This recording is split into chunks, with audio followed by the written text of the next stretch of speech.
يا مساء السعادة، ازيكم عاملين ايه؟ يا رب تكونوا بخير. بقالي كتير ما نزلتش فيديوهات، بقى كانت بتعيز من بره الايام اللي فاتت. الحبايب كتير والحمد لله.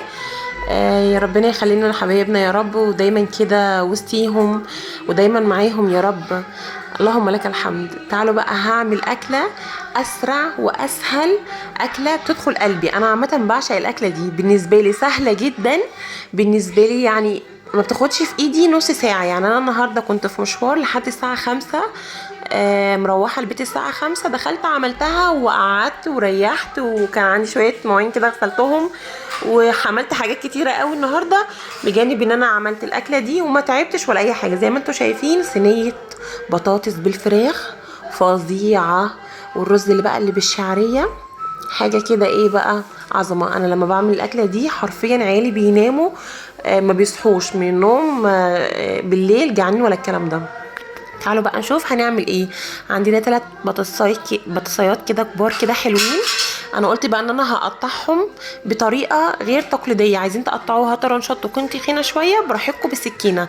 انا قلت اقطعها بطريقه تكون شكلها شيك شويه كده وحلوه شويه، عشان خاطر الاولاد يحبوا ياكلوها. عندي عليها بصلتين قطعتهم طرنشات كده صغننه رقيقه كده، يعني مفيش اسهل من كده اظن. بس وعندي بقى الفراخ كده بجيبها ارصها عندي كده في الصينيه بتاعتي. وعندي بقى الخلاط بتاعي، شفشق الخلاط بتاعي فيه بتاع حوالي حبايتين طماطم او 3 حبايات طماطم حسب ما انتوا عايزين. هنقطع قرن فلفل كده حلو برضو، بيدي نكهه حلوه. وبرضو وانا بضرب الطماطم في الخلاط هحط معاهم قرن فلفل برضو وشويه ميه صغيرين كده، واحط فيها التوابل والملح بتاعتي، عشان خاطر لو انا حطيت الطماطم المضروبه في الخلاط الاول في الصينيه ممكن تكون حته حادقه وحته دلعه. فانا بضرب كل ده معايا في الخلاط عندي، عشان خاطر يبقى الطماطم بتاعتي او الصوص بتاعي كله متبل كويس. هبتدي ان انا من غير ما اصفي ولا اي حاجه، لان انا حاطه فيه فلفل وحاطه فيه التوابل بتاعتي. البهارات بقى انت تحبيها كلها، فلفل اسمر، كمون، بهارات، الملح. انا بحب احط مرق الدجاج كده حلوه، رشيت شويه كزبره ناشفه كده. بس هي كده صينيه البطاطس. صينيه البطاطس دي طعمها في حته تانية. عايزه اقول لكم الريحه كانت قلبه ريحه الشقه النهارده. شايفين بقى؟ الله.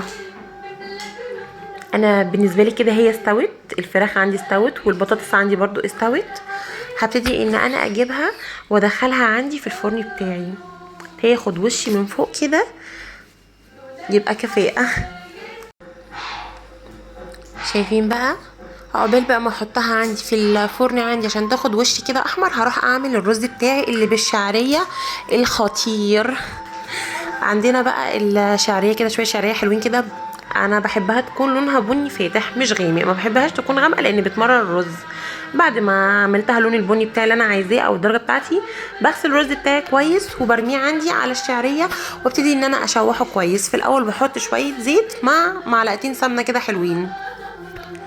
بعد ما شوحته سقيت بقى الميه بتاعتي او الشوربه، حطيت شويه ملح بس، اسيبه بقى يستوي واروح اعمل الطماطم. انا كنت المفروض ان انا بحب اعمل جنب الاكله دي سلطه، تبقى طعمها في حته تانية بجد.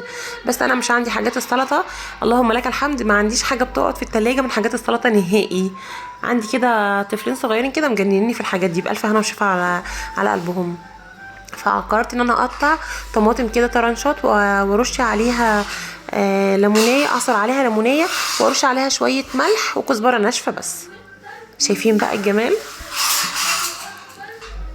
اسهل واسرع طريقه واسرع اكله ممكن تعمليها، وممكن تعمليها في عزايم كمان. بتسد قوي والله العظيم، ولا هتتعبي ولا في مواعين كمان. انا ما عنديش حرفيا مواعين حاليا غير الطبق بتاع الفراخ والطبق بتاع البطاطس والطبقين بتاع الرز وطبق الطماطم ده بس، وخلاص على كده.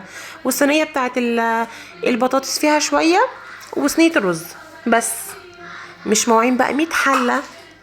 وعملتي ميلك تشيك فراوله، عايزه اقول لكم فظيع. اللهم لك الحمد، اللهم لك الحمد والشكر. احمد ربنا على النعم الكتيره اللي ربنا انعم علينا بيها. كل سنه وانتم طيبين، وبعد عليكم الايام بخير.